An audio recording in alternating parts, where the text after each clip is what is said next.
Ya casi comenzamos. Qué tristeza que tengamos que tratarlos a ustedes de esa manera así.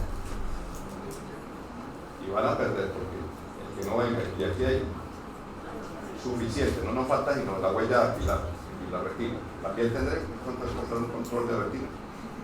Hay un acuerdo. Así va a ser en el futuro. Ponga el dedo y ponga la mano. El profesor tranquilo aquí. Lleguen a la hora que quieran. Ahí le registra. ¿Usted dónde trabaja, colega? ¿Qué tienen en la entrada? Un huellero. ¿Y qué le toca hacer a usted cada vez que entra y sale? Marcarlo. Bueno, alístese porque eso no es de solo aquí, es de todos lados. Ustedes ya saben para dónde van. Tenemos 2 minutos que lleguen. Vale. Silencio, porfis. Gracias, doctor.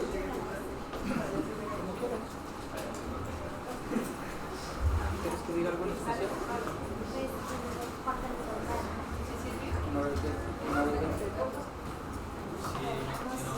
Saludo, ingeniero, ya estamos conectados, ¿no? Ya estamos. Escribe, mire, por WhatsApp, Angélica, escríbale por WhatsApp a quien me está haciendo la favor del enlace que si está bien allá la cosa para empezar. ¿Listo? Ya, ya estamos escribiendo. Los que estaban aquí están abajo. No fue sino echarle el piropo el viernes que eran muy puntuales. Y les voy a echar otro cuentico, ¿no? Cuando no me vean, no crean que yo no vengo, cuando esté otro profe, ¿no? Tengo el firme propósito de caerles de sorpresa. No se fanen, no van a jugar el doctor Verde, si los calzamos. Primero los calzo yo a ustedes. Hagamos una apuesta un test de reto.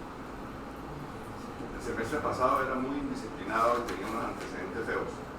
Se portaron como debe ser para felicitarlos. ¿Sí? La mayoría pasó entre 3, 3, 1, sí. Raspando. Dele. Ya. Adelante, otro. Muy buenos días. Nuestro tema es con el derrame pleural. Me presento, mi nombre es David Calvache, junto con mi compañera Linet. Les vamos a presentar este tema que es un poco extenso, más o menos un tiempo estimado de 1 hora y 20 minutos. No, corten. Pues si podemos, si todo sale muy bien. Tienen que cortarlo. Vale. Entonces, una breve introducción. La definición. Primero hay que saber que el espacio pleural se encuentra entre la pleura parietal, que recubre la pared torácica, y la visceral, que recubre el pulmón. Aquí se encuentra un líquido, unos pequeños mililitros que sirve de líquido pleural que actúa como lubricante para las superficies. ¿Qué es el derrame pleural? El derrame pleural es la acumulación patológica del líquido pleural en este espacio, como lo pueden ver aquí. Entonces, la epidemiología. La epidemiología es muy escasa, hay pocos estudios sobre ello y pues más que nada es unilateral. O sea, está solamente en Europa y Estados Unidos.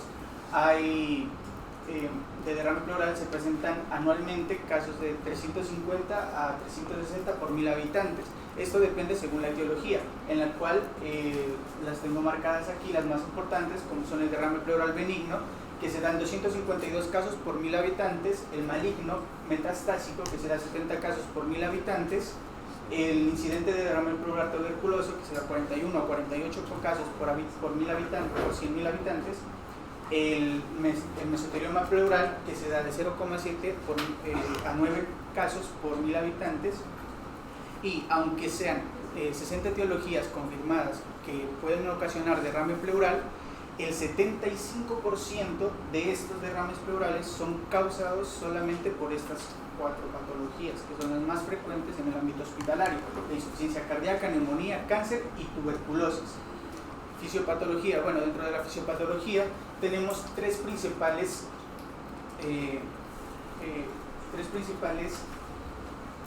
anomalías que nos provocan esta patología, que son el aumento de la presión hidrostática, ¿sí? Como usualmente están asociados a enfermedades congestivas como la insuficiencia cardíaca congestiva, derrame paraneumónico, síndrome de insuficiencia respiratoria aguda, cáncer pulmonar, que pues se asocia al mecanismo de incremento de la presión intracapilar. ¿Sí? Y también tenemos la disminución de la presión oncótica, que es es la pérdida de proteínas. La más importante en la sangre es la albúmina. Estas actúan como un imán que retienen el agua. Al perderla, pues hace que pues, esta agua se libere y salga, ocasionándonos la expulsión de líquido y el derrame pleural, como son aquí ejemplo de ellos: la hipervoluminemia, el edema pulmonar, el hemotórax y un mal funcionamiento en el drenaje linfático, que aquí se puede dar por una rotura del conducto torácico, una disminución de la absorción linfático. Aquí pues ejemplo de ellos es el quirotórax, la neoplasia y la obstrucción linfática. Usualmente estos están asociados a efectos de masa, que pues son tumores. Dentro de las etiologías tenemos agentes físicos, como el traumatismo torácico, quemadura eléctricas, que nos ocasiona este derrame pleural, fármacos aquí enlistados, largos como hay que acelerar esto, descenso de la presión oncótica como la hepatopatía crónica, síndrome nefrótico, etiologías cardiovasculares, la más importante la insuficiencia cardíaca, no lo olviden, pericarditis constructiva, obstrucción de la vena cava superior, ¿sí? Y también tenemos derrame pleural por infecciones, puede ser ocasionado por bacterias como la neumonía, tuberculosis, parasitosis, micosis, también derrames pleurales causados por virus, pueden ser respiratorios como la hepatitis, también neoplasias, mesoteliomas, síndromes linfoproliferativos, enfermedades inmunológicas aquí enlistadas como la artritis reumatoide, enfermedades inframerxemáticas, una de las más importantes es la peritonitis, la pancreatitis, que pues hay otras que son más raros, son como el derrame asbestoso benigno, la uremia, el síndrome de uñas amarillas, el mixedema y la amiloidosis. Entonces, para tener en cuenta, en el derrame pleural tenemos que tener este ítem, el trasudado y el exudado. ¿Por qué? La diferenciación entre el trasudado y exudado es un punto muy importante para el diagnóstico etiológico del derrame pleural, el cual es importante para un buen tratamiento y un buen manejo del derrame pleural.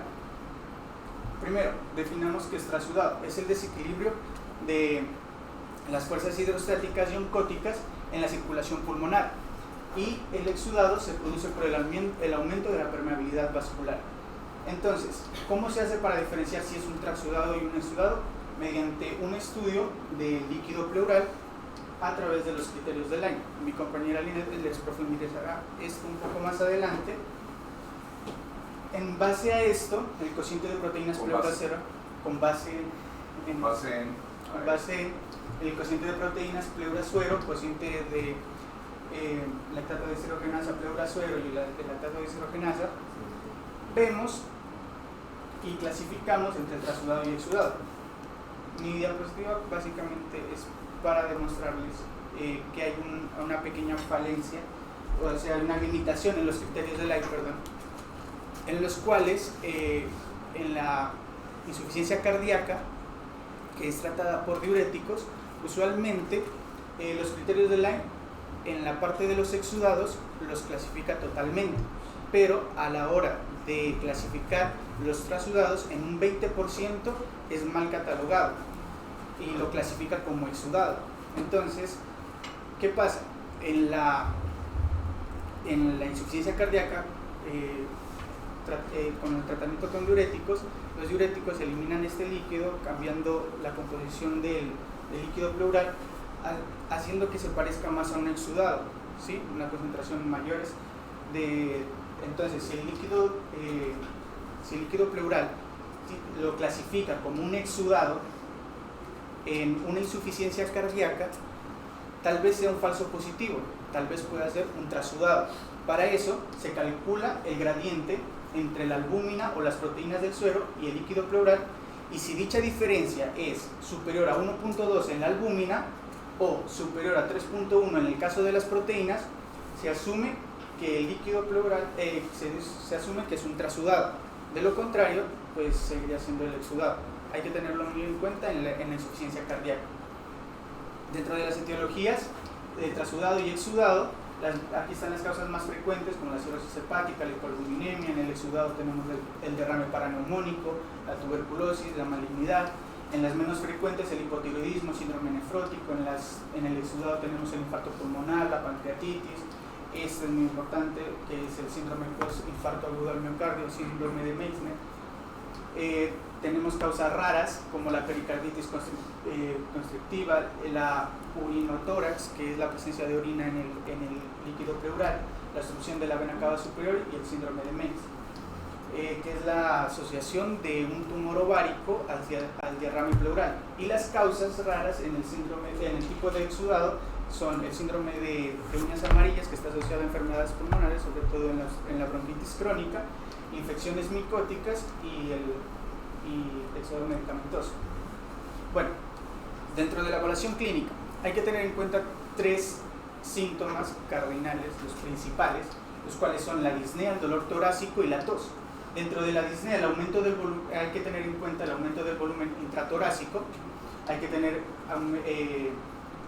darse cuenta de que hay un compromiso diafragmático, hay una intensidad relacionada de la disnea con el tamaño del derrame pleural, y con frecuencia, como usualmente el derrame pleural es unilateral, se presenta una trepapnea, que es la falta de respiración de costado. Y tenemos la tos, que suele ser seca, suele ser esporádica y poco intensa. Esta pues no tiene un carácter específico hacia el derrame pleural. Dentro del dolor pleurítico vemos que es localizado en la parte costal, aumenta con la respiración profunda y con la tos. Esta se irradia epigastrio, hipocondrio y la región lumbar. Si el dolor se irradia a hombro y región cervical posterior, esta es patognomónico de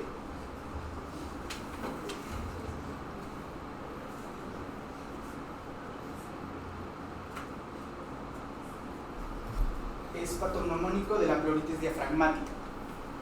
Aquí pues vemos que si se presentan otros síntomas, vemos que también pueden darnos indicios de la causa del derrame pleural. Por ejemplo, en la expectoración purulenta vemos que podemos sospechar de una neumonía, así como en la hemoptisis, cáncer de pulmón, tuberculosis pulmonar y embolismo pulmonar.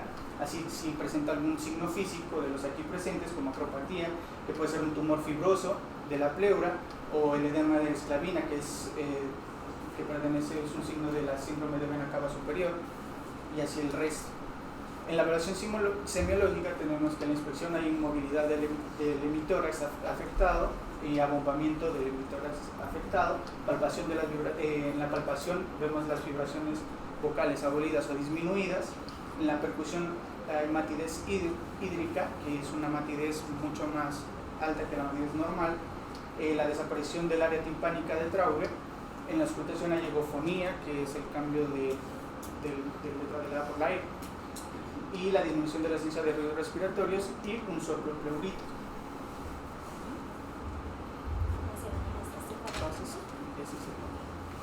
Entonces, en la historia clínica pues vamos a hacer una anamnesis completa de los antecedentes de exposición a asbesto. ¿Qué pacientes tienen posibilidad de exposición a asbesto? Pues los pacientes que hayan trabajado en la industria de construcción, la industria automotriz, ya que la pasta de frenos está hecha de esto, o gran parte de las pastas de frenos están hechas de esto. Los que hayan trabajado en la industria textil, especialmente con textiles que son resistentes al calor, allí se encuentran estas fibras. La toma de medicamentos, porque también puede producirlo, la existencia de otras enfermedades previas que puedan estar relacionadas, como las cardiopatías, la tuberculosis, las neoplasias y las colagenosis. Y bueno, el examen físico se hace de forma completa, teniendo en cuenta los síntomas que nos había mencionado el compañero Calvache. Bueno, dentro de las técnicas radiológicas, acá ya entramos, estamos en el diagnóstico, ¿no? Dentro de las técnicas radiológicas o de imagen, tenemos la radiografía de tórax, que va a detectar derrames pleurales mayores a 75 mililitros. Si hay poca cantidad del derrame, es importante que hagamos la radiografía en decúbito lateral hacia el lado afectado. Una tomografía también nos podría mostrar un derrame, pues, pero es una técnica que se utiliza más que todo para ver. ¿Cómo se llama esa radiografía, doctora, que usted dijo que se toma de lado? Dígales técnicamente cómo se llama, porque algunos que ya han votado conmigo, tal vez usted el grupo le hemos hablado de eso, no sabemos si todos van a tener oportunidad de decirle de eso o no lo sepan técnicamente. Si no sabe, diga, doctor, no sé técnicamente. A veces uno habla porque expone, ¿sí? Pero yo digo, uno a veces tiene que ir más allá. Si hay algo que no entiende, pues va y busca, ¿cierto? Ese es el método socrático de hacer en la vida y así es todo, ¿no? Yo no sé algo que hacen ustedes, vamos y investigamos, ¿no? Pero a veces si nos quedamos por Google, el doctor Google, Google dice muchas mentiras, usted lo sabe. Si aquí ven tal tamaño de artículos se han visto, cómo se llega a criterios, se somete por ejemplo a la elegibilidad Prisma, ¿sí saben? O de otras cosas, y no quedan sino 2, 4 y a veces están en uno, ¿no? O quedan como en una que vimos recientemente 4 y ninguno llena los requisitos, ¿saben? Pues está la radiografía AP, la radiografía posterior anterior y la radiografía lateral, entonces supongo que esta radiografía simple en decúbito lateral es la radiografía lateral. Supone. ¿Qué ibas a hablar tú? ¿Cómo se llama? Levantaste la mano, ¿no? Bueno, esa radiografía, la lateral le puede decir uno si hay derrame, pero estamos hablando de pequeñas cantidades, que es lo que se llama derrame pleural subpulmonar. Que el derrame pleural subpulmonar solo se ve en la radiografía como el desplazamiento de la jiba que tiene el diafragma. Generalmente tienes una sola jiba, pero a veces puede tener más jibas y es normal. Pero si tiene una sola jiba se desplaza lateralmente y eso ya le hace pensar uno en que usted tenga un derrame pleural subpulmonar y tenga que apoyarse si no tiene ecografía para cuantificar el volumen. Pero esa no es. La que es se llama, ustedes piden una radiografía de tórax en decúbito lateral y le dicen qué lado, al técnico, izquierdo o derecho, porque ustedes van a ser ordenadores. Como yo le digo algunas veces, ustedes dicen, vamos a hacerle laboratorios, la anterior, porque es que estoy pensando en un embolismo. Entonces la doctora le dice, doctor, especifíqueme qué quiere usted. No es la orden a la laboratorista, doctora, lo que usted sepa para embolismo, hágame, ¿entendimos? Y se le devuelven a uno y lo hacen de malo por hacerlo, a ver si el doctor que está ahí sabe o no sabe. Generalmente son bacteriólogas veteranas, curtidas. Si no estoy para hacerlo, usted queda con mucho gato. Si no estoy para hacerle sentir que usted no lea, que no estudie. Entonces, usted ordena, entonces, radiografía de cúbito lateral izquierdo. Esa es una radiografía en la cual el paciente se acuesta y horizontalmente, ¿sí? O sea, el rayo de luz entra horizontal y perpendicular, ¿me entienden? Así, ¿están viendo? Del paciente, así, horizontal es el rayo y perpendicular, porque antes hay oblicuas, que entra así, apicolorgótica, que entra también diagonal, no, solo. Y uno indica el lado izquierdo o el lado derecho, porque si lo tiene para el lado derecho, debe hacerse sobre el lado que estaba pensando de curso. Y si hay pequeñas cantidades, usted va a ver el nivel, ¿ok?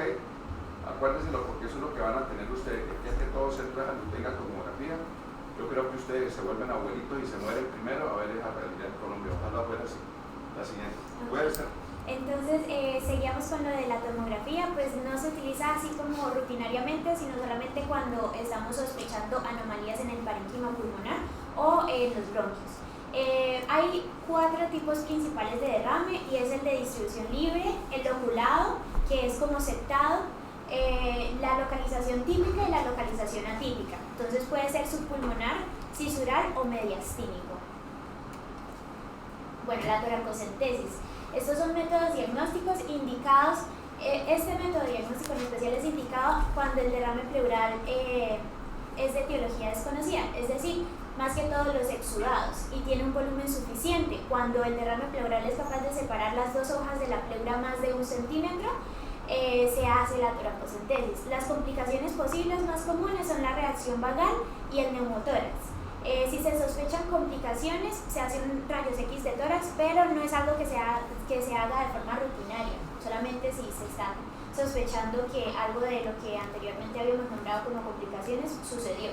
Y acá se evalúan las propiedades organolépticas del líquido pleural. Entonces, de una vez tú identificas el color, la apariencia y el olor. Si el derrame pleural parece que tiene pus, pues nos acerca al diagnóstico de un empiema. Si es lechoso, es un derrame con posible contenido lipídico. Si es hemático, puede ser cualquiera de las causas que están ahí listadas. Si el olor es pútrido, posiblemente es un derrame pleural paraneumónico con presencia de microorganismos anaerobios. Y si es amoniacal, la causa rara, urinotórax. Bueno, tenemos los criterios del AIE. Estos criterios son como la base del estudio citoquímico del derrame pleural, del líquido pleural. Entonces tenemos dos tipos principales, que es el transudado y el exudado. El transudado, pues él nace de cambios sistémicos porque sube la presión hidrostática capilar pulmonar o baja la presión oncótica. Entonces pues tienden a ser bilaterales, no tienden a ser unilaterales como el exudado. El exudado viene de causas más localizadas, de un aumento de la permeabilidad capilar, y casi siempre viene de mecanismos inflamatorios. Entonces el exudado tiende a ser más rico en proteínas porque viene de mecanismos inflamatorios. Tiende a tener un ratio de proteínas más de 0.5 con respecto a las que hay en el líquido pleural y el suero, una proporción de más de 0.6 de LDH pleural y suero, y LDH mayor de 200 unidades internacionales o más de 2/3 del límite superior de LDH en suero. En cambio el transudado pues tiende a ser más diluido y es lo contrario al exudado. Bueno, en estos criterios pues. Ahora vamos con los parámetros bioquímicos. Ya habíamos hablado de los criterios de Light que nos evalúan las proteínas, la lacticodeshidrogenasa y la albúmina. Ahora hablemos de los otros parámetros, la glucosa y el pH. Ellas tienden a bajar en el derrame pleural paraneumónico. La glucosa tiende a bajar menos de 60 miligramos por decilitro. El pH tiende a bajar menos de 7.20. En general, los exudados tienden a ser más ácidos que los transudados. El colesterol y los triglicéridos nos ayudan a diferenciar entre un pseudoquilotórax de un quilotórax. Y la presencia de altos niveles de amilasa pleural nos habla de procesos digestivos relacionados con el páncreas o rotura esofágica. Otros parámetros bioquímicos que podemos ver son la ADA, el interferón gamma, los anticuerpos ANA y los marcadores tumorales, pero eso depende de la etiología que estemos sospechando. El recuento y la forma leucocitaria. Primero empecemos con los hematíes. Entonces, el líquido que parece rojizo, pues es muy probable que tenga hematíes. Cuando hay más de 10.000 hematíes por picolitro, estamos hablando de un posible derrame pleural paraneumónico. Y cuando hay más de 100.000 hematíes por picolitro, o cuando los hematíes superan el hematocrito, superan más del 50% del hematocrito de la sangre como tal, entonces estamos hablando de un hemotórax o un derrame hemorrágico. Los leucocitos, pues simplemente vamos a resaltar que cuando predominan los polimorfonucleares, el derrame pleural es de corta evolución, o sea que ha sucedido hace poco. Y cuando predominan los linfocitos, el derrame pleural es de larga evolución. Los cultivos, pues se hace la tinción de Gram, se hacen cultivos de bacterias en medio anaerobio, aerobio, y hongos cuando se está sospechando, por ejemplo, de una neumonía por candidiasis, por cándida, cuando el paciente está inmunodeprimido. El estudio citológico, ya habíamos hablado de gran parte del estudio citológico, pero vamos a hablar específicamente cuando está orientado a encontrar un diagnóstico de neoplasia. Entonces está indicado en todos los derrames pleurales, pero cuando se trata de un diagnóstico de neoplasia tiene una alta sensibilidad y sube esa sensibilidad cuando se manda seriado, o sea, uno detrás de otro en el tiempo. La biopsia pleural tiene tres métodos de poderse hacer. Está la transparietal o con aguja, es esta aguja que vemos ahí, la que se utiliza. Se toman 4 fragmentos para el estudio anatomopatológico y se toma un fragmento para estudiar la presencia de Mycobacterium tuberculosis. Este tiene la ventaja de que solo requiere anestesia local y la recuperación puede ser ambulatoria. Establece el diagnóstico de tuberculosis pleural y neoplasias con bastante sensibilidad, sobre todo cuando se guía la toma de la biopsia con imagen, con ecografía o con TAC. Las contraindicaciones, pues es el riesgo de sangrado, que haya una infección sobre el área de punción, que haya insuficiencia respiratoria, pues por los movimientos bruscos de la caja torácica puede ser que sea más fácil puncionar el parénquima pulmonar, y que el derrame pleural sea muy pequeño por la misma razón. Otra de las técnicas está la toracoscopia. La toracoscopia, que está indicada cuando no ha podido determinarse un diagnóstico con la biopsia transparietal. Entonces cuando está indicada también cuando tiene antecedentes de contacto con asbesto y se está sospechando un mesotelioma o cuando hay sospecha de neoplasia.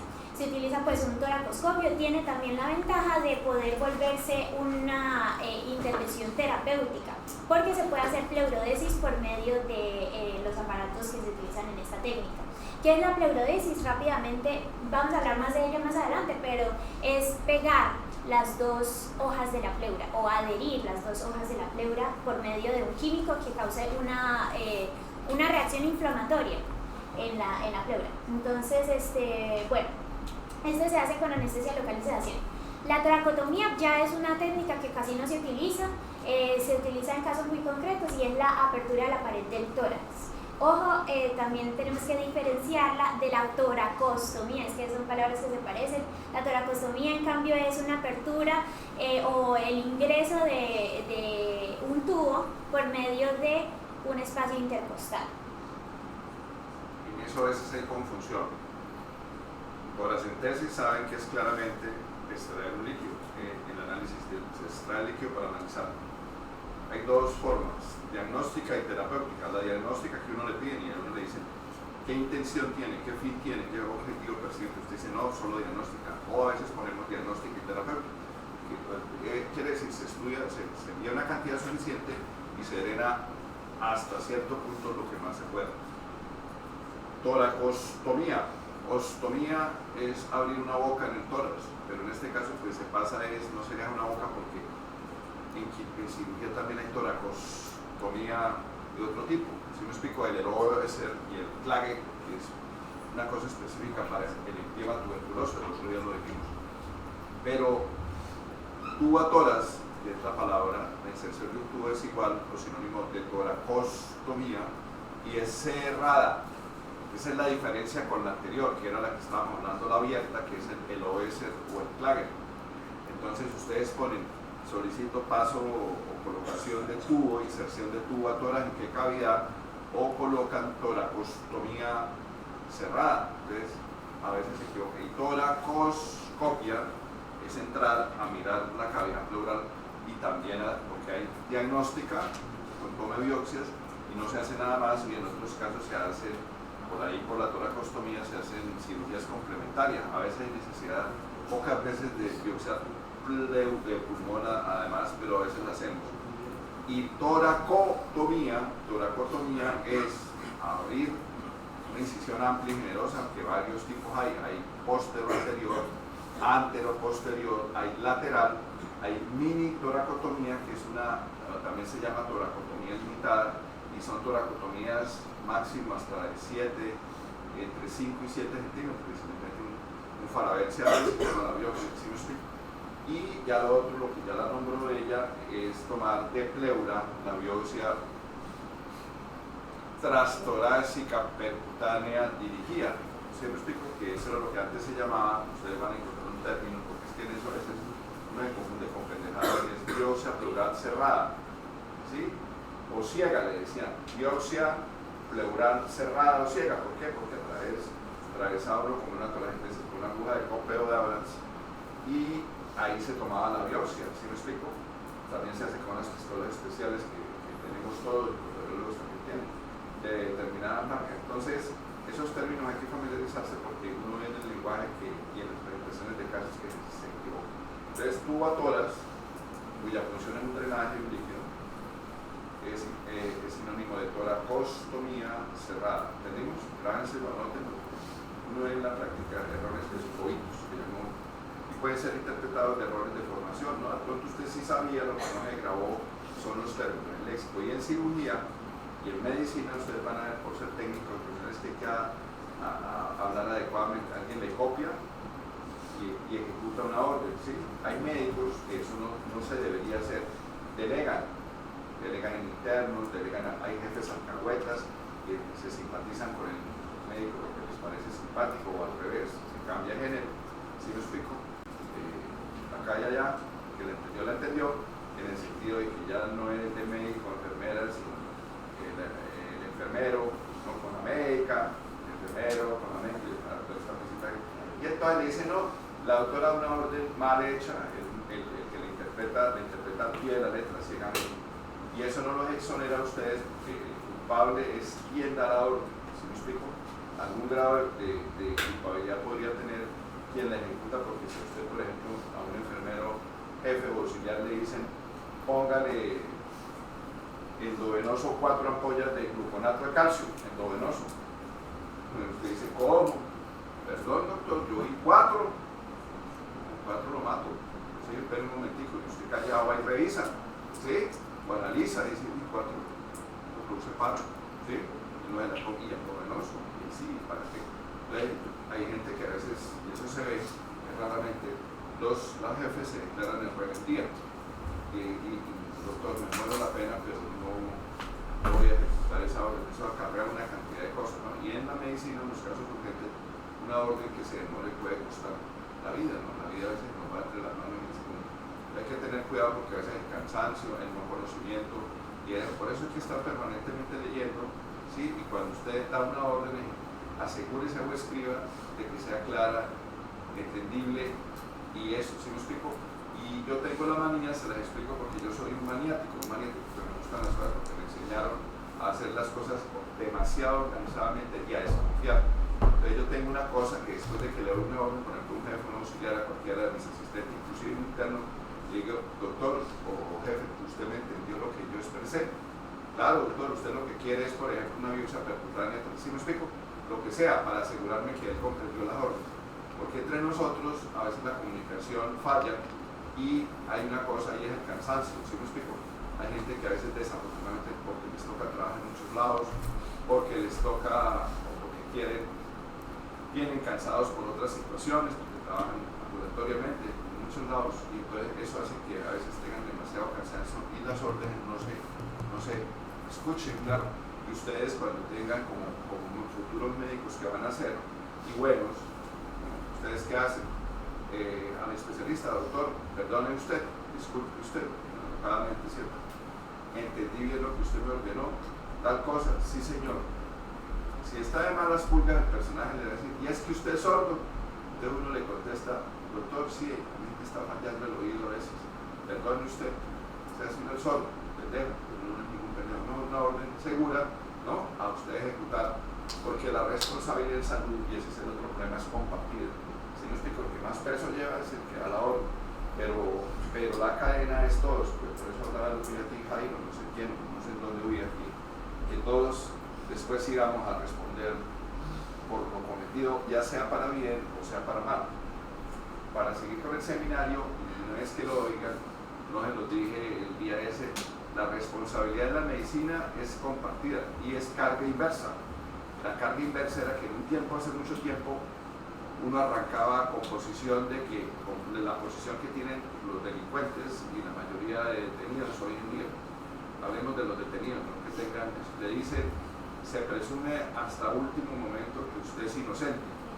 Y el juez y los fiscales demuestran que usted no es inocente, que se tenía que ver con lo acaecido cometido. La carga inversa, que nos la quitaron hace rato a los médicos, dice que usted es culpable y usted tiene que demostrar que actuó correctamente y según los protocolos. Este viernes para todos, ahí voy a dictar charla de neumonía, que ya tuvieron una, ¿sí me explico? Pero vamos a ir otra vez a repasar porque el que le dan 2 veces repasa 2 veces, ¿no? Entonces allá los espero.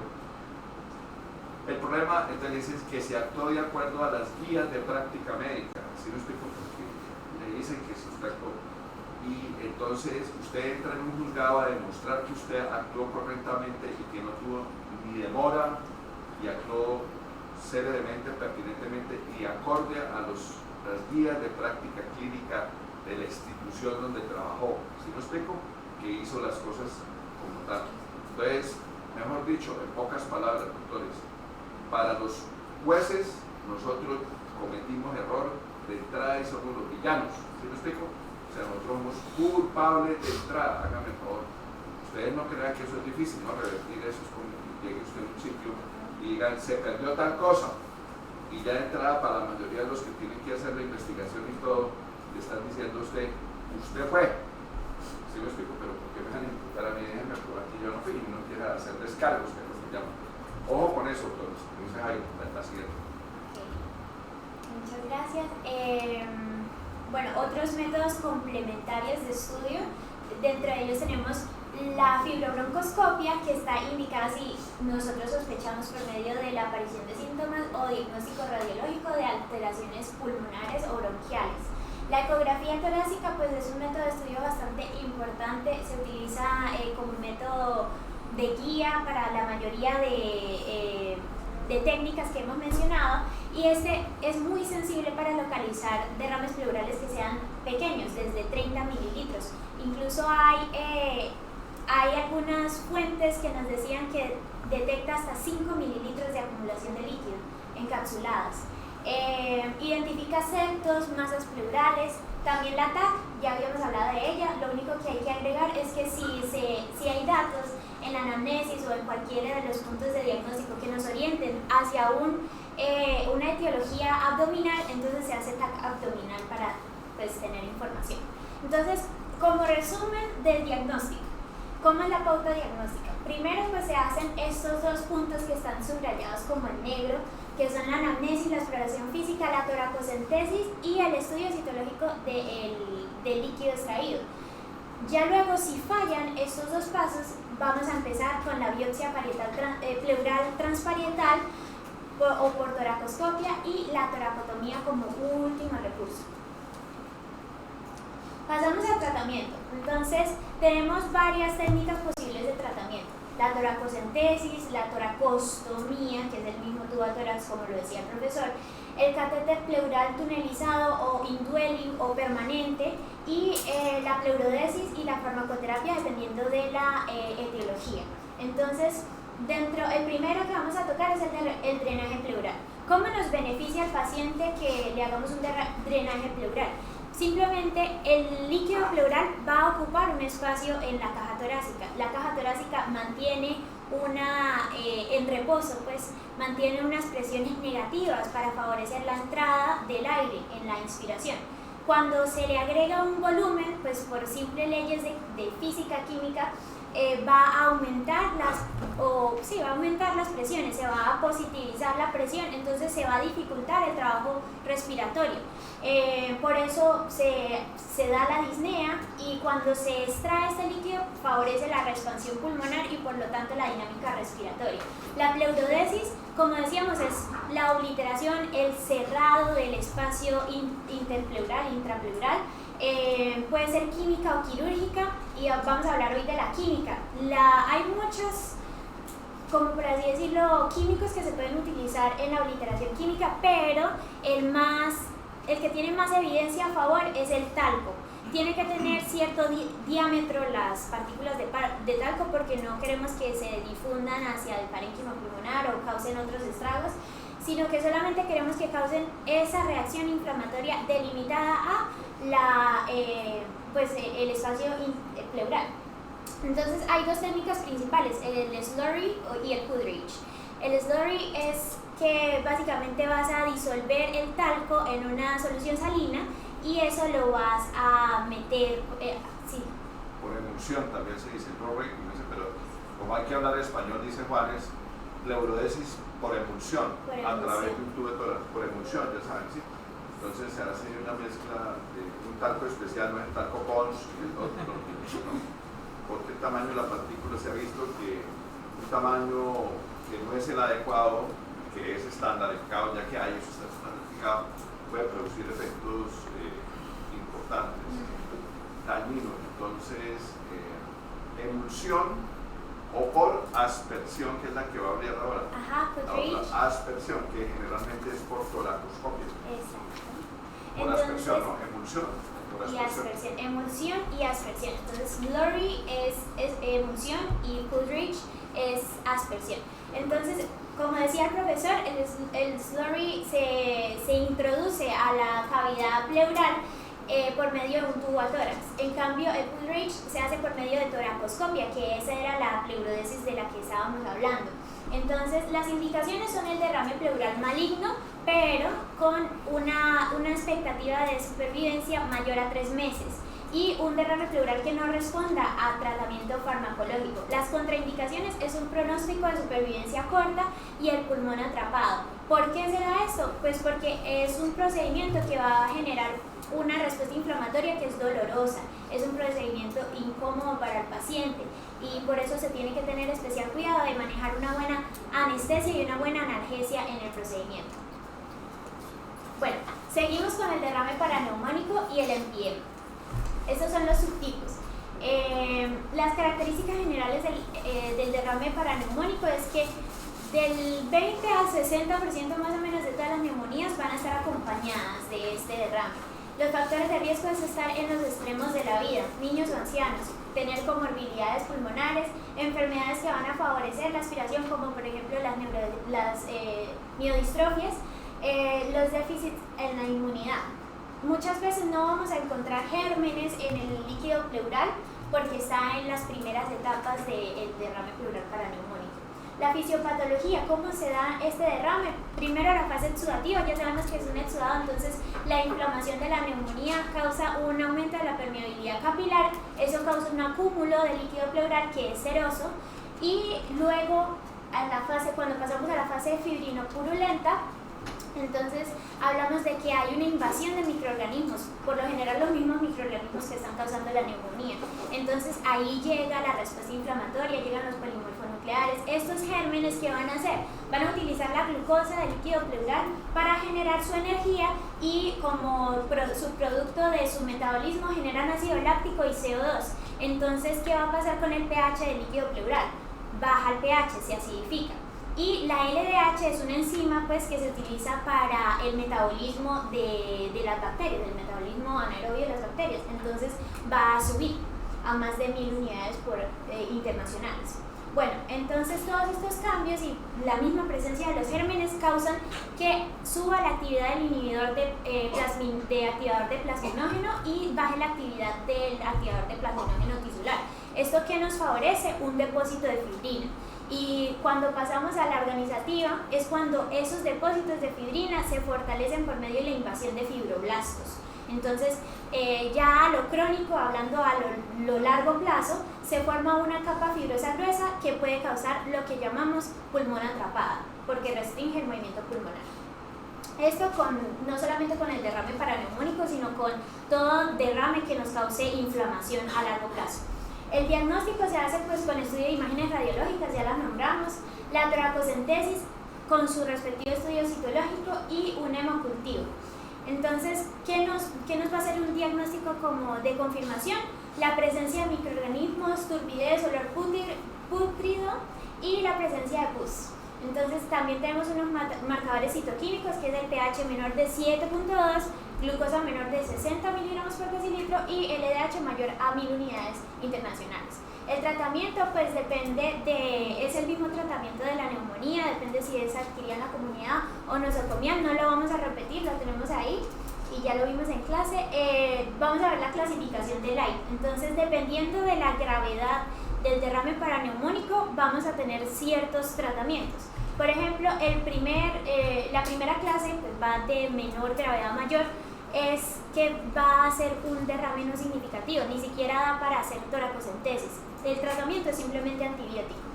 Luego, en la clase 3, que es casi complicado porque ya se está empezando a acidificar el líquido pleural, pero todavía no hay presencia de microorganismos, no lo hemos detectado, entonces se empiezan a considerar los fibrinolíticos y el tubo de drenaje pleural. Luego, como para resaltarlo, el empiema complejo, que ya es el último estado de gravedad, es el mismo derrame pleural paraneumónico loculado. Ahí sí vamos a hacer pues, antibióticos, tubo de drenaje pleural, fibrinolíticos y toracoscopia videoasistida. Bueno, esta es una tabla que resume los hallazgos. Lo que hemos dicho anteriormente. Ahora vamos a hablar del tratamiento fibrinolítico. Tenemos 3 opciones principales, que es la streptokinasa, la uroquinasa y la alteplasa.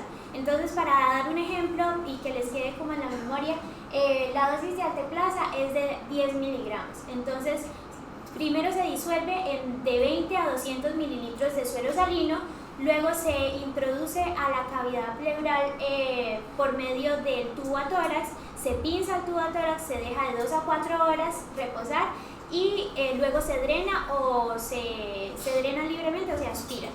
¿Cada cuánto se hace eso? Una vez al día, hasta 6 días o cuando el drenaje sea menor a 100 mililitros al día. Seguimos con el derrame pleural tuberculoso.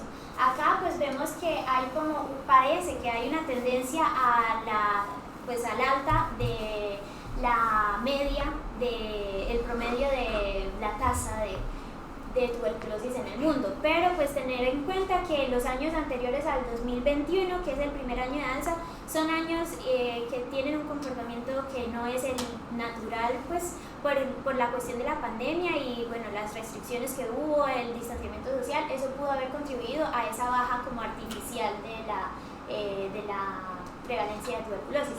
Acá vemos como dos mapas que tienen datos del Banco Mundial. Uno es de los países según su ingreso y el otro es de la media de tuberculosis en el país. Entonces vemos una clara asociación entre los países de menor ingresos tienen más prevalencia de tuberculosis. Bueno, ¿cuál es la manifestación de tuberculosis extrapulmonar más frecuente? Es la tuberculosis pleural. Es del 4 al 10% de todos los casos de tuberculosis. Básicamente es que la bacteria llega a la pleura por medio de focos que están subpleurales. Los síntomas son los mismos de la tuberculosis. ¿Y cuáles son las características radiológicas? El derrame tiende a ser unilateral, el tamaño es pequeño o moderado, puede llegar a ser masivo y loculado. Acá en esta gráfica que pusimos está la fisiopatología de la respuesta inflamatoria que genera la tuberculosis pleural y quería resaltar que muchos de los marcadores que utilizamos para el diagnóstico son resultados de esa respuesta inflamatoria. Entonces, por ejemplo, el interferón gamma, que es el resultado de la activación de linfocitos, y el ADA o adenosina desaminasa, que es el resultado de la activación de macrófagos. Entonces, como decíamos, ¿cuáles son los dos principales que se utilizan? ADA mayor a 35 unidades internacionales, es muy sensible, también es muy específica. Con este análisis ya se empieza tratamiento de tuberculosis.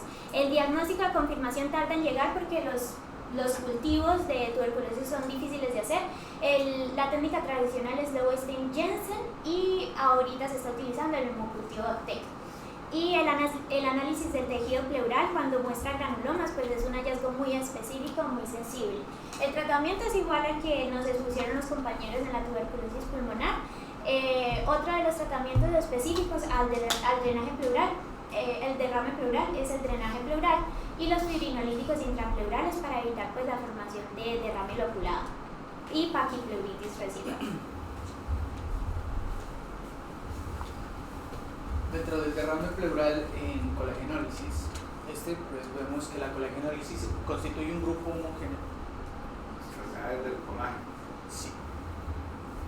Enfermedades del colágeno, más simplista. No. Sí. En enfermedades del colágeno, derrames pleurales, enfermedades del colágeno, estas son un grupo heterogéneo de enfermedades inflamatorias que son inmunológicamente mediadas, que comparten características clínicas como la afectación articular, la afectación de las membranas serosas y la afectación de los vasos sanguíneos. Aquí están las enfermedades de colágeno menos frecuentes que provocan derrame pleural. Aquí está la frecuencia, la clínica de ellas y las características y qué tipo de derrame pleural presenta. Dentro de las más importantes tenemos la espondilitis anquilosante, que presenta un dolor, rigidez en la columna y pues menos del 1%. La fiebre mediterránea familiar, que se da una clínica de policerositis aguda, es recurrente y pues una frecuencia en el derrame pleural es del 40%. Dentro de las más importantes está el derrame pleural por lupus eritematoso. Este derrame pleural, vemos pues que aquí la pleura y los pulmones y la pleura son afectados por los anticuerpos y los complejos inmunitarios de la enfermedad en sí, de las características que incide esta enfermedad. Tiene una prevalencia de de derrame pleural en un 50% de los pacientes y de 75 a 93 en seres necróticas. Los síntomas son tos, fiebre, dolor pleurítico y está asociado con cardiomegalia, infiltrados alveolares y atelectasias basales. En las características radiológicas vemos que es bilateral en un 50%, es de tamaño pequeño moderado y puede llegar a ser masivo. Dentro del diagnóstico vemos unos análisis de título de ANA en el líquido pleural que sea mayor de 1/32, en una relación ANA de líquido suero mayor de 1, tenemos la presencia de células LED y dentro del tratamiento tenemos terapia con corticoides sistémicos que son la piedra angular en el tratamiento de la pleuritis lúpica. También podemos utilizar la ciclosporina y la hidrocloroquina. Dentro del derrame pleural por artritis reumatoide, vemos que la artritis reumatoide, pues, su manifestación pulmonar más frecuente es la pleuritis. Esta se puede dar o no dar el derrame. Esta se da en la mitad de los pacientes que presentan adherencias pleurales o se clasifica el derrame pleural en la autopsia. Tiene una prevalencia inferior al 4% en pacientes con artritis reumatoide, es de 4 veces mayor en varones y de 3, una relación de 3 en base a las mujeres. Los síntomas son dolor pleurítico, fiebre, con frecuencia, a veces con mucha frecuencia, ojo, hay que tener esto en cuenta, que los síntomas de la estos no son asintomáticos en esta patología. Está asociado con cardiomegalias, nódulos pulmonares y nódulos subcutáneos. Tiene características radiológicas unilaterales y ocupa el medio del tórax. En el diagnóstico pues tenemos análisis citoquímicos con pH menor a 7.2, LDH elevado de mayor de 7.000 unidades, factor reumatoide en el líquido pleural mayor de 1/32, cociente líquido pleural mayor de 1 y las características citológicas. Para la audiencia, ahora que acaba de expresar lo que está hablando, dígales cómo diferencia uno entre un líquido que se ha producido por la artritis versus el lúpico o el de lupus. Por el aspecto macroscópico. Macroscópico, ¿no? La doctora que le colabora. Sí, En algún punto, la presencia, por ejemplo, la presencia de células LE en el lupus es una diferencia. ¿Alguien más de la audiencia aquí? De los que están arriba. ¿Ninguno? Levante la mano. Creo que pH. Ahí no es fácil eso. El lupus, la artritis reumatoide y el lupus son los más frecuentes. ¿Sí me explico? Hay estudios que han mostrado predominantemente la artritis sobre el lupus. En mi cabeza, como neurólogo, si me dicen derrame pleural probable por coladinosis, lo primero que digo es que la enfermedad del tejido conectivo, descartar artritis reumatoidea, descartar lupus, correcto. La enfermedad mixta del tejido conectivo también, casi, ya hay otras, si me explico, el Sjögren raramente lo da, el Sjögren y así otros, pero hablemos de lo que estamos hablando. Diferenciación, concreto. El aspecto macroscópico no, ambos van a ser generalmente amarillos, ambos van a ser exudados. Hay que mirar tres cosas importantes. Primero el pH. pH de artritis está más bajo. ¿Sí? Ahí no está. Segundo, hay que mirar otra cosa y es la glucosa. La glucosa en la artritis reumatoidea se ve más consumida, más bajo. Y la tercera está en una cosa. Cuando usted le hace el valor de ¿cómo se llama? Del factor RA en el líquido, no influye. Pero generalmente los ANA están más elevados en los que son de tipo lúpico. Hace mucho tiempo se determinaba la perfusión de las células LE, que las células LE eran las células de lupus. Y eso era así, casi cercano, un 90% arriba, y eso era lupus hasta que no se claro. Pero ¿qué es lo que pasa, mis queridos doctores? Ya no se hace esa determinación. Usted va y le dice a una bacterióloga y le dice, doctor, disculpe usted, eso, ¿qué me pidió? Las jóvenes, ¿qué me pidió? Y las veteranas le van a decir, uy, doctor, pero ya hace rato no lo hacemos, esa determinación, ¿sí me explico? Entonces, en general, no es fácil, es difícil. El complemento, que era la otra cosa, la complementación hipertermia. Hace un tiempo dijeron es que hay uno que consume más complemento que es el del lupus, ¿no? Si y en el lupus activo probablemente estuviera la hipertermia, los valores de C3, C4 y CH50 más bajos. Pero en realidad un pH en un líquido que tenga características en el contexto de una enfermedad reumatoidea, que para ustedes se les ha dicho hasta la saciedad, las enfermedades del colágeno no son de criterio de exámenes, ¿no? Primero usted le hace los criterios de la Asociación Americana de Reumatología y de los de la EULAR, que es la europea, para la enfermedad que usted está probando. Si es lupus, tiene criterios de lupus, si tiene criterios de artritis, de enfermedad mixta del colectivo. ¿Cuántos criterios llena de eso? Y luego va y complementa usted, hace la complementariedad con el perfil de laboratorio para esa enfermedad. Si es lupus, si es enfermedad, eso, si está pensando en artritis reumatoidea, pues no pida factor reumatoideo, que hoy en día está más caído que ciertos estudiantes cuando no llegan tempranos. Si no están muy caídos. Entonces, pidan anticuerpos o péptidos ciclovinado, que es costoso.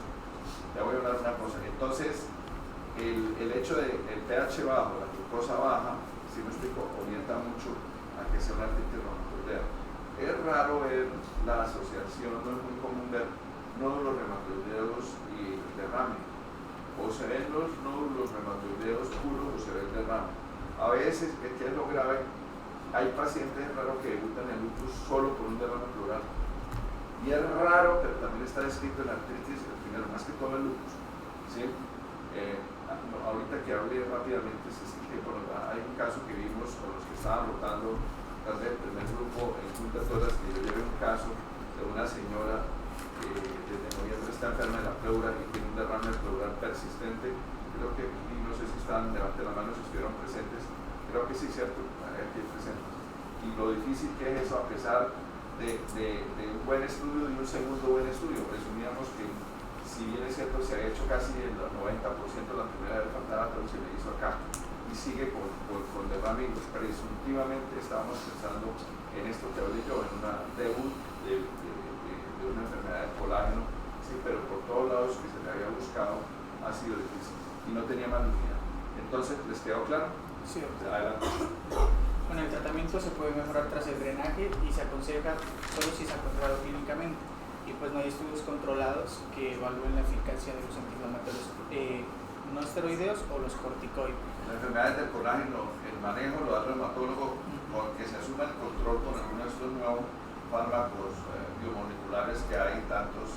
Con eso se controla la enfermedad y el derrame pleural se debe quitar. Si el derrame pleural aparece bien tratado, hay que pensar en las otras causas que pueden tener asociado. Por ejemplo, hay enfermedades como la dermatopolimiositis, si me explico, y la polimiositis, donde hay más probabilidades de desarrollar cáncer, ¿no? Cáncer, pues puede haber esa asociación. La siguiente. O como en el lupus light, doctor, que está asociado a los medicamentos que son como la metformina. Ya casi el lupus light, ya casi no vemos lupus light. En mis tiempos sí había que pensar porque había medicamentos que usábamos que pudieran dar lupus light, ¿no? Parecido a lupus. Pero ya hoy en día esos medicamentos casi no los damos. Bueno, nos faltan 8 subtipos, pero bueno, el derrame pleural en enfermedad cardíaca vascular. Entonces, la etiología, de la etiología dependen las características del derrame. Entonces, por ejemplo, la insuficiencia cardíaca nos va a causar un derrame que es tipo transudado, por lo general bilateral, y cuando es unilateral es derecho. El tratamiento, pues es el tratamiento de la falla cardíaca, que lo veremos en la clase correspondiente. La poscirugía de revascularización coronaria nos hace un exudado de tipo coronario, el mecanismo es inflamatorio, el tamaño puede ser grande y el tratamiento es una toracocentesis terapéutica que en el 20% de los casos debe repetirse incluso más de 2 veces. La enfermedad pericárdica nos va a causar exudados, por ejemplo el síndrome de Dressler, que es una pericarditis después de un infarto a miocardio, causa pequeños exudados pleurales semilaterales del predominio izquierdo. Y pues, ¿cuál es el tratamiento del síndrome de Dressler? Ácido acetilsalicílico. La pericarditis aguda y las constrictivas también nos van a causar exudados pequeños o bilaterales. ¿Y cómo se tratan? Con AINES, si hay refractariedad a corticoides, y después de una cirugía cardíaca para prevenir el exudado, pues se hace tratamiento de profilaxis con colchicina. El TEP nos va a hacer un exudado de tipo hemático, entonces va a haber presencia de hematíes, pero no se considera hemotórax porque son menos de 10.000 por picolitro. El tamaño es pequeño, es unilateral del lado que está afectado el pulmón y el tratamiento pues, es la anticoagulación.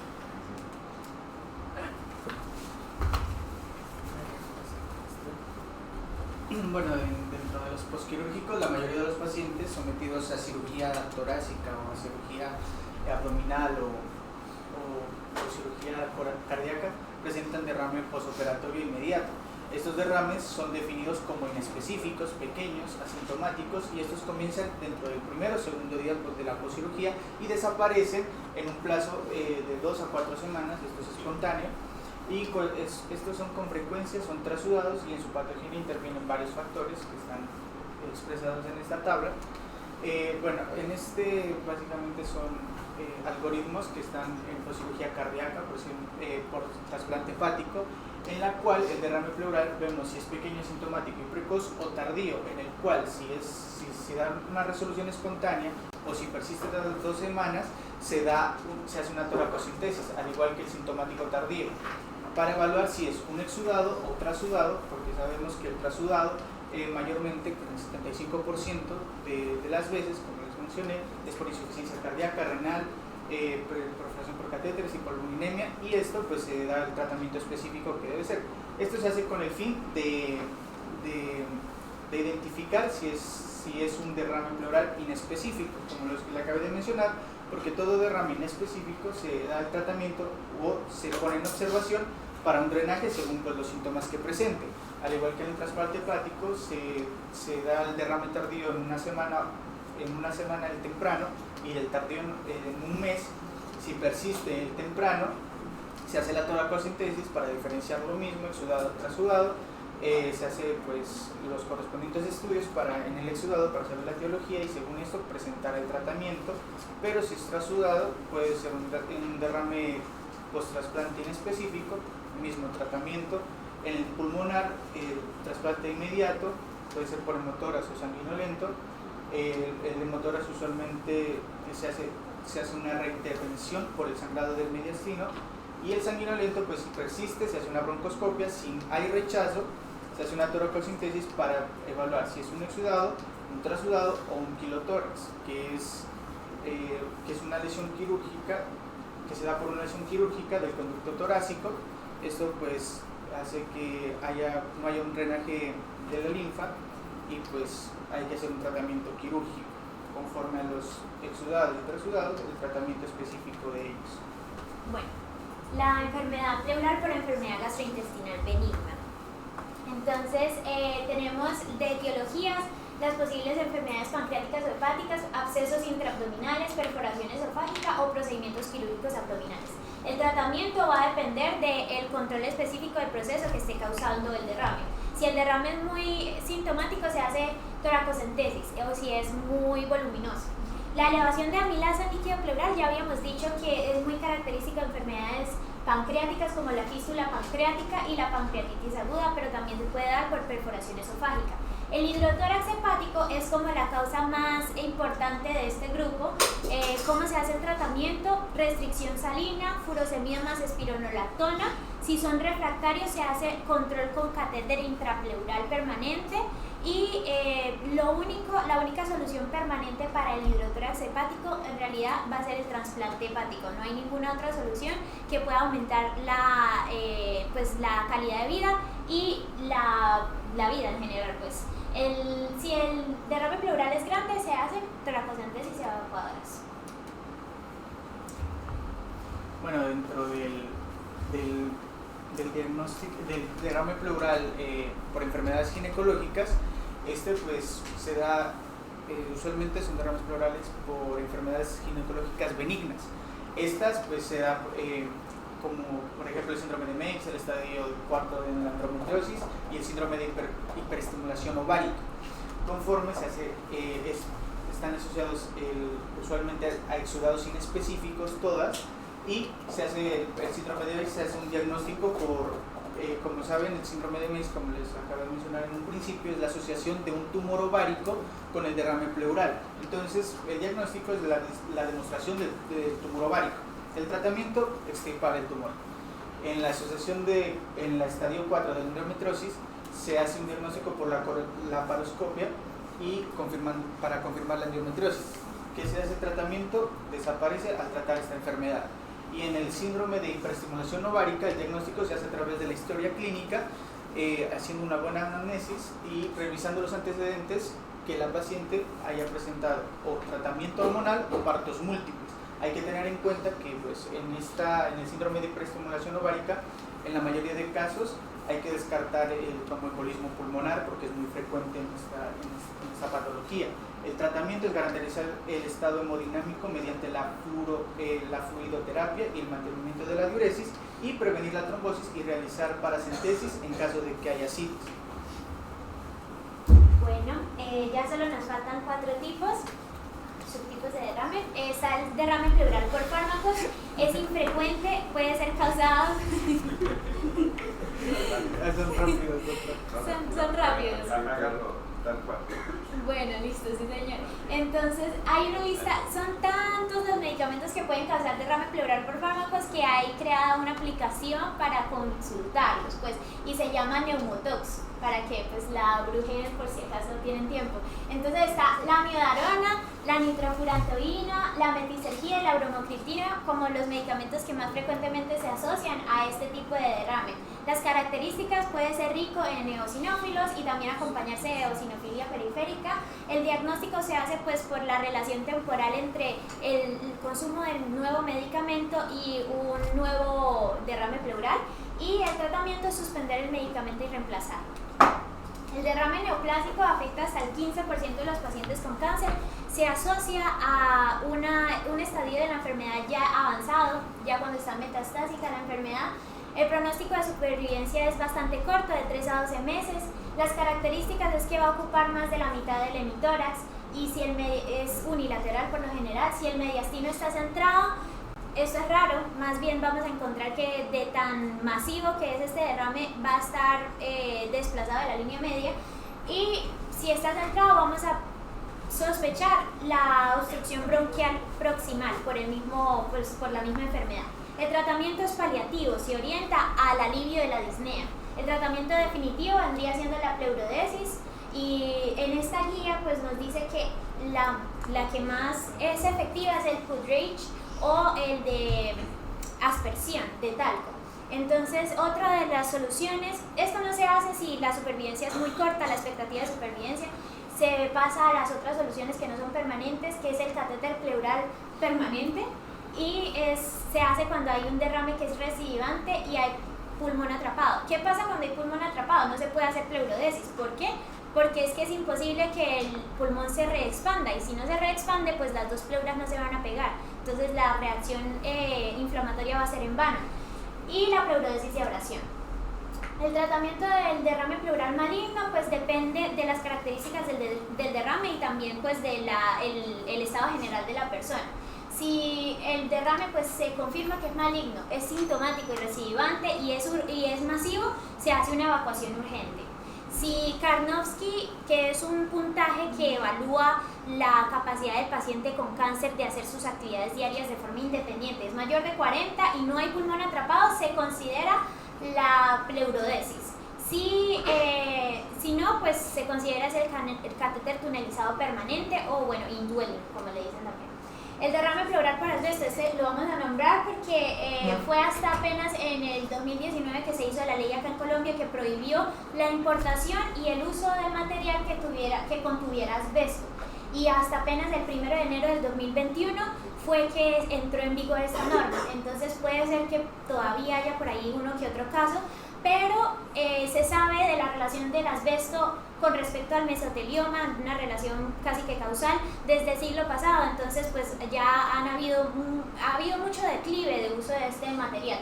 Entonces, ¿qué puede causar con respecto a la pleura? Con respecto al pulmón puede causar asbestosis, pero eso es de EPIP, no lo vamos a tratar. Con respecto a la pleura puede causar fibrosis pleural difusa, y un derrame asbestósico benigno. ¿Qué va a hacer? ¿Cuáles son las características? Un exudado unilateral moderado, serohemático y eosinofílico. Puede estar relacionado con mesotelioma, pero pues es un cáncer raro y bueno, no es muy frecuente. Puede ser recidivante y es de sospecha el diagnóstico de exclusión. ¿Por qué no muestra esa foto? Porque las tejas. No me entiendo. Las tejas. ¿Qué pasa con las tejas? ¿Todas las tejas producen mesotelioma o qué? Las tejas las que más vemos por ahí, pues las tejas de Eternit están hechas de asbesto. Entonces, pues, ¿por qué se utiliza ese material tanto? Pues porque es resistente a la fricción, es resistente al calor, es resistente a la combustión, es resistente a la degradación química, biológica. Entonces y era algo barato. Y es barato. Entonces tiene el pequeño problema de causar cáncer, pero pues todas esas propiedades tiene ese material. Y por eso pues se los quería mostrar para que lo identificaran. Sobre todo están en riesgo las personas que trabajan con la teja, no tanto la persona que vive debajo de la teja, porque no se está generando las fibras, pues.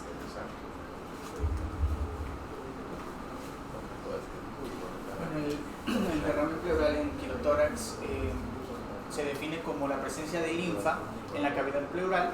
El quilo puede tener origen de tórax o en el abdomen y se da por estas etiologías: linfedema, neoplasias, infecciones, idiopatías. La más importante pues, son la atrofia del conducto torácico y pues que es más que nada por la que se da de origen del tórax. El diagnóstico de quilotórax, los síntomas más frecuentes del quilotórax no traumático son la disnea de esfuerzo, la sensación de pesadez. Esto se da sobre el hemitórax afectado. También se da dolor, fiebre, también se da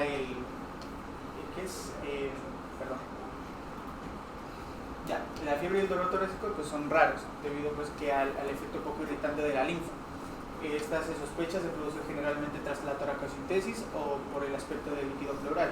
El diagnóstico del quilotórax se mira en el aspecto macroscópico, se da una apariencia lechosa del líquido pleural y se considera típica del quilotórax. En los quilotórax puede presentar una apariencia hemática, serosa, turbia y en el 50% de los casos desaparece el aspecto lechoso del líquido pleural tras la centrifugación que permite descartar el empiema. Estos son los tratamientos que se dan en el quilotórax, son muchos, entre los más importantes son la toracosintesis recreativa, el drenaje continuo, el tratamiento quirúrgico y pues, la ligadura del conducto torácico mediante toracoscopio. Recuerdo una tarea que les puse ahí sentados, me mostrarán que la relación de que...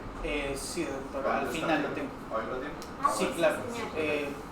Dígase, El pseudoquilotórax es una entidad patológica rara definida como un derrame pleural en aspecto latente o turbio. Las causas más comunes son la tuberculosis y la artritis reumatoide.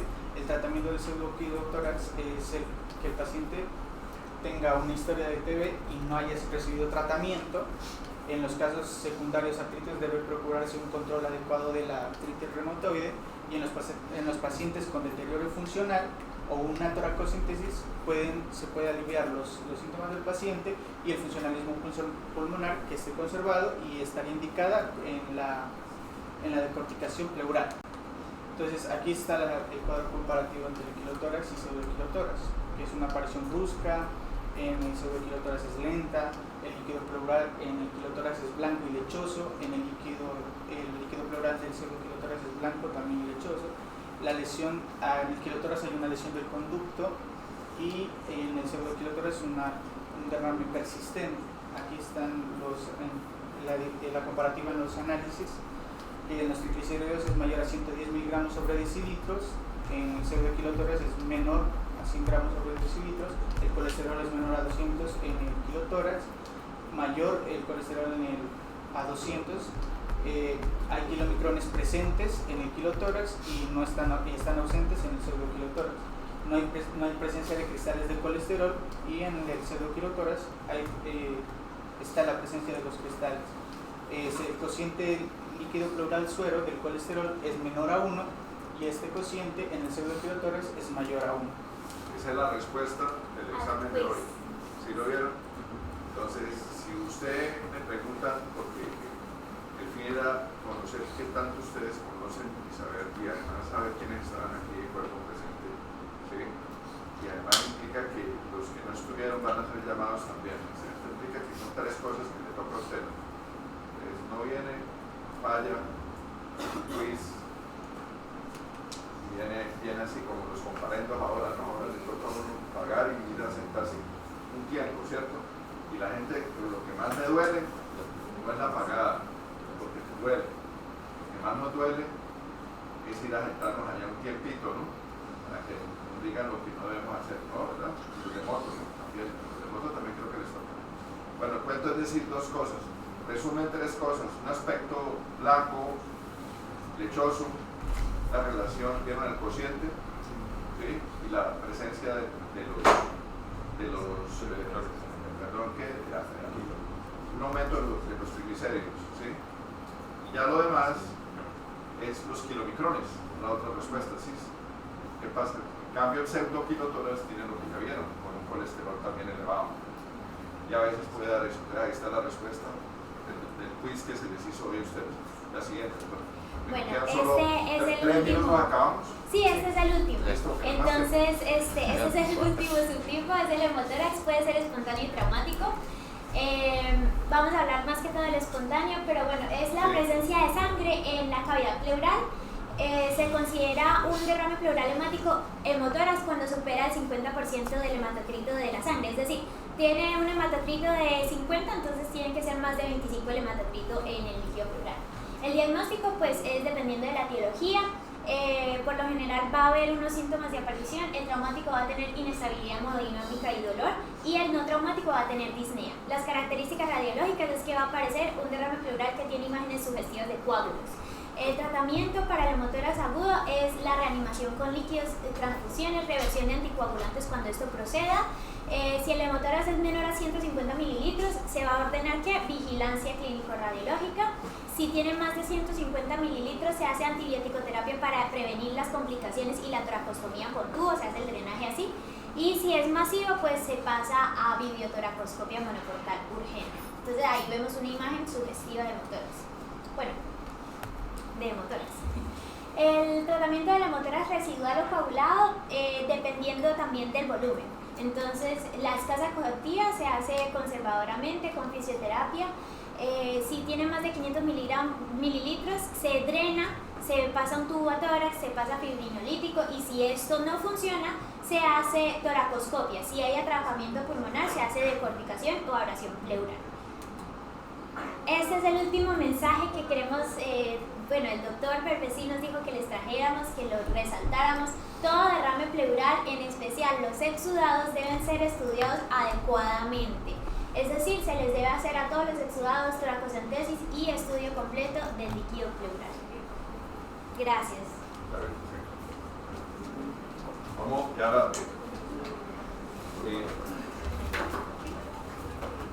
Muy bien, doctores, gracias por el aporte al conocimiento de todos. Mire, la verdad, ustedes saben que esto que estamos hablando me evitó hablar al final, pero esto que están viendo es lo que menos veo en la práctica. ¿Sí me explico? Yo tengo bastantes lunas trabajando en el hospital, y desde que llegué, ustedes no creen, pues primero eran internos, yo siempre fui docente de internos, y como siempre cuento más de los de la Universidad Estatal. A mí me perseguían los de la Universidad Estatal, los de la Nacional, los de la UIS cuando venían aquí, los de Caldas, los que venían de Universidad Estatal, los de Antioquia, que venían por ahí, uno que otro que era de aquí que había estudiado, a rotar acá por el hospital en internado. Venían, estaban un tiempito, 2 o 3 meses, y me perseguían en rotaciones, esa es la mayoría de todos. Los de otras universidades casi no me perseguían porque sabían que yo los ponía, generalmente los me dejaba 2 meses, a leer y a estudiar. Y les gustaba una rotación que era la de gastroenterología, porque era solo unas horitas, 3 horitas, y les quedaba todo el tiempo para irnos a la playa a broncearnos, a la playa del río Pamplonita. Entonces con el dogma, porque el dogma nos ponía, era estricto y exigente, y la verdad estoy hablando. Entonces siempre desde ese entonces esto, y hoy en día, con temor para seguir rápido, es lo que falta. Cada rato le hacen toracentesis, ustedes cuando estén como internos hagan las órdenes porque se van para el servicio de radiología intervencionista y solo le piden un gran y un cultivo para bacterias y eso fue todo y se pierde el trabajo y a veces son líquidos muy pequeños que por A o B no se vuelven a reproducir, a volver a coleccionar, entonces perdemos todo y después sí que venga el neumólogo fantástico que diga qué es lo que tiene y el líquido pleural es muy importante. Doc, Ángel, volvámonos a los estadios de LAI, por favor. Dale, un momentico que vamos a hacer. Mire, doctores, mientras aquí venimos acá un momentico, perseguir el diagnóstico de certeza con el líquido pleural, no sé en qué es un líquido pleural, así el hay, no, hay que buscar el diagnóstico de certeza. El que persigue el diagnóstico de certeza le ayuda mucho al paciente y hacemos diagnósticos. Segundo, cosas claras. No, ¿sí? Sí, colabórame. Segundo, hay unos exudados que no son verdaderamente exudados, falsos exudados, ellos los trataron. Entonces salen en el ámbito de ese paciente que tiene una falla cardíaca y por el uso de diuréticos y otras razones, más que todo la carga de diuréticos, de trasudado pasa a exudado y entonces ojo con eso porque es un paciente que está cardíacamente inestable, en una falla cardíaca puede tener una agudización de la parte cardíaca y usted cómo lo va a someter a una toracoscopia con biopsia, ¿no? Si no lo mató la enfermedad, lo mató usted con la llevada de eso. Entonces siempre pensar eso y entonces ahí es cuando, como lo dijeron los doctores, el papel poderoso del NT, ProBNP y el PNP, ¿sí me explico? Y si están elevados, usted dice, no, espérese un momentico, lo dejamos así. Hace como 15 días o 20 días los que estaban rotando conmigo, el primer grupo, ¿están aquí o estaba? No, el primer grupo que rotó, bueno, no me acuerdo.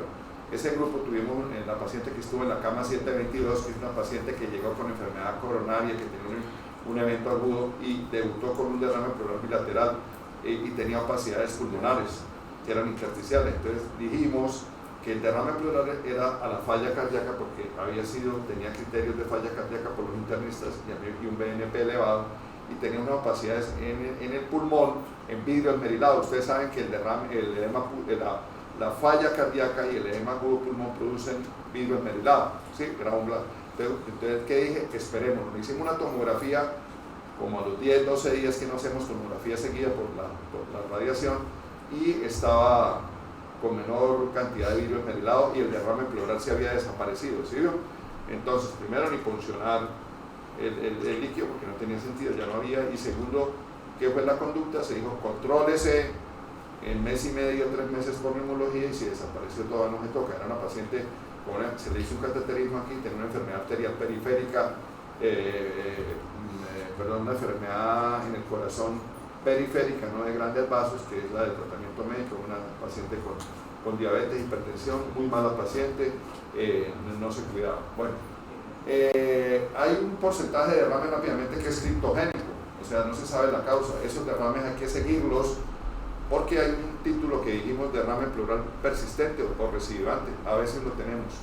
Siempre pensar en 3 cosas, doctores. Uno, que se le devuelve un compromiso pleural por enfermedades del colágeno. La segunda, que se le coló un embolismo pulmonar y está vivo. Y la tercera, que es muchas que sale, que haya una neoplasia, que sea de origen maligno. El caso que le estoy diciendo sin demorarnos, siempre pensamos en esas 2 cosas, neoplasia, hicimos marcadores, todo eso, y aparte de eso lo sometimos 2 veces a toracoscopia. No solemos usar doble toracoscopia porque eso es muy raro. Si el abordaje de entrada es eso, nosotros sin ponderar a nadie, porque aquí no hay la feria del muerto del loco, y yo soy una persona, cuando estén en junta, que me van a ver lo puesto en su sitio y lo severo, y si tengo que decirle a mis colegas de área de trabajo del grupo, que es los cirujanos de todas las doctores, no hicieron lo correcto, se los digo, así se les despeluquen. Primero los premédicos con un poco de, ¿cómo fue el seminario? Convulsiones. Entonces los premédicos para que no se vayan a dar con el techo, con el ahorita. Y les digo, porque las cosas son como son y no dejan de ser. Entonces hay un grupo y eso hay que seguirlo. Uno puede soltar un derrame de esos porque después le aparece con la neoplasia y se lo mata. Hay fallas en el estudio, ya lo dijimos, que no se estudia. Está el colesterol rápidamente y el colesterol no es de rutina, pero a veces lo hacemos, el colesterol y el índice de colesterol, que está en el líquido pleural sobre el sérico, y si está mayor, un colesterol de 60, inclusive de 45 para arriba, ya es sospechoso de que sea un exudado. ya no vamos a demorarnos porque el tiempo es largo, porque este es un tema largo. Con valores de 35, 38, el estudio del profesor fue de 38, pero 35 está bien. En gente joven menor de 35 años, con B positivo, eso es un derrame pleural tuberculoso hasta que no dejemos hacer lo contrario. En muchos lados hay sitios donde solo con el criterio clínico y el A positivo y excluyendo otras cosas le someten a tratamiento. Nosotros, sin embargo, lo llevamos a toracoscopia porque tenemos casos, cada vez vemos neoplasias en gente más joven. La neoplasia más joven que hemos tenido aquí en mi largo tiempo, y lo mismo en el grupo de toras, son gente alrededor de 22, 24 años con cáncer y metastásico pleural, ustedes no lo creen. Sí, ya adenocarcinomas, nos da una tristeza tener eso. Claro que hoy en día ya tenemos más herramientas para esos cánceres sistémicos con los avances que hemos tenido, pero podemos tener en gente joven eso que es muy raro, muy esotérico. Acordarse que la telectasia, lo dijeron ellos muy claro, puede producir un derrame pleural, casi no pensamos, es trasudado. Siempre en el caso de derrame pleural maligno hacer bloque celular para pensar derrame pleural maligno. El quilotórax ya se habló, tiene un manejo especial. Vamos a tomar esta tabla para decir varias cosas. Como estamos viendo en la tabla que tienen ustedes en la proyección, esos son los criterios de Light que lo hizo en 1967, siguen vigentes. Hace un año y ya se murió el profe Light. Él siempre decía en sus palabras, yo viví eso, era una persona dedicada a esto. Después siguió por ser el español y después siguió la doctora Villerena, la que vieron el artículo del 2014, que fue discípula de Porcel.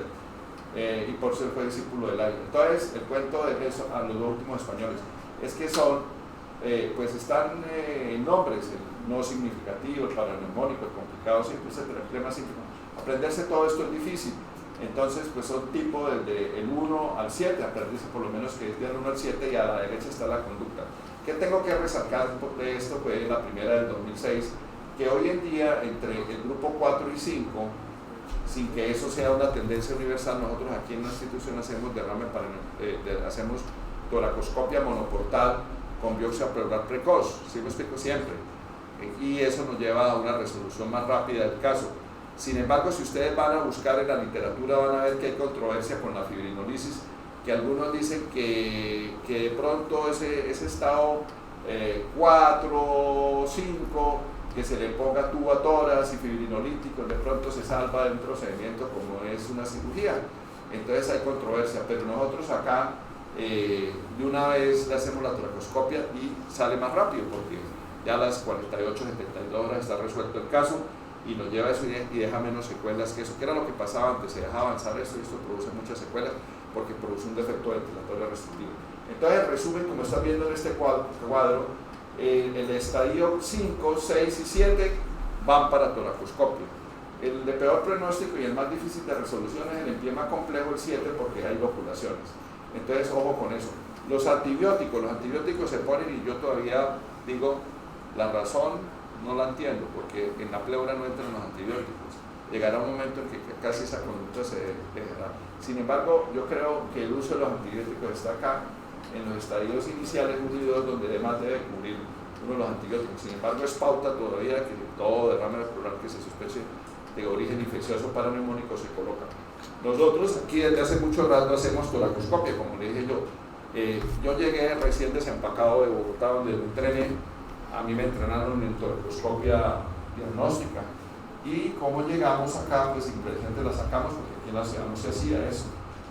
O sea que la segunda parte de la ciudad le gané la antecedía al doctor Marcel. Cuando llegó el doctor Marcel a decirnos que venía con toracoscopia, yo le dije, doctor Marcelito, hace rato hacemos aquí diagnóstica, usted viene con los conocimientos nuevos para hacernos nuevos procedimientos, como así, Marcel ha sido un avance aquí. Sí, todos aportamos un granito. Él venía ya a hacer muchas cosas, tiroidectomía, lobotomía por acá. Entonces yo tenía 2 cirujanos, un equipo de 2, casi 3, y trabajaban conmigo y hacíamos toracoscopia con los equipos de la laparoscopia, que es la misma torre, ¿sí me explico? Es la misma torre para todos los procedimientos. Y después trajimos una torre muy moderna para la Clínica Norte, que en su tiempo fue la mejor. Ahora en todas partes hay una belleza torres de la misma marca que yo seleccioné. Quien escogió esa torre en la Clínica Norte fue el sustituto, ustedes no lo crean. ¿Usted qué hace, doctor? Le estoy tirando de la de cirujano de otros lados. Le dije, no, pues a veces uno sabe cositas, ¿no? Y esas cosas. Y hemos avanzado mucho, entonces todas las clínicas de esta ciudad podemos hacer, porque ¿cuáles fueron las clínicas que aquí en Cúcuta fueron pioneras en la cirugía mínimamente invasiva? Fueron dos, la Clínica Norte y la Clínica San José con equipos, uno liderado por ya se murió el doctor Silvio Jurado y el otro también muerto por el doctor Edgar Sargani, fueron los que se entrenaron a hacer eso. Entonces yo trabajaba con 3 personas, con el doctor Ramiro Gómez, con Gustavo Carvajal y con Edgar, y hacíamos ya toracoscopia, la primera la hice hace muchos años en la Clínica Santana, diagnóstica y en una TBC pleural, ¿sí? Entonces Marcel contribuyó mucho porque trajo una cantidad de cosas nuevas y pasamos con Marcel, porque esa experiencia sí la viví yo, con la Junta de Toros ya tenemos 19 años este año, pasamos de la triportal, inicialmente hacíamos triportal, como era la primera que estábamos haciendo en ese entonces, desde que yo llegué, y pasamos a la monoportal, que es la última, y está acá. Entonces, en eso estamos haciéndolo, estamos bien.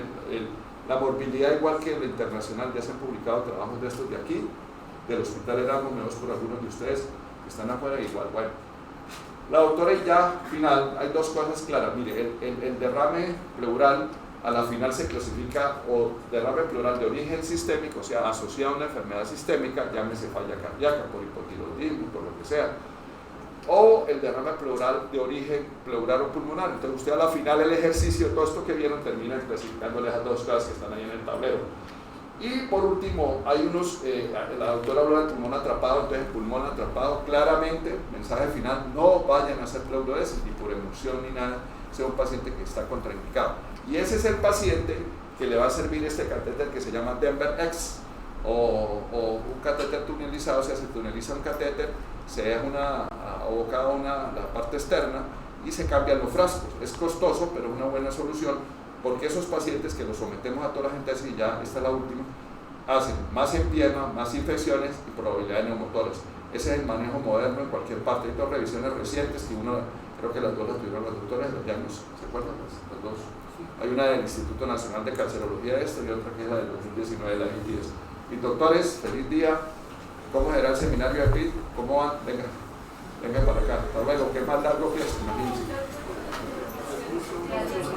Venga, doctor, venga. Buen día, doctores.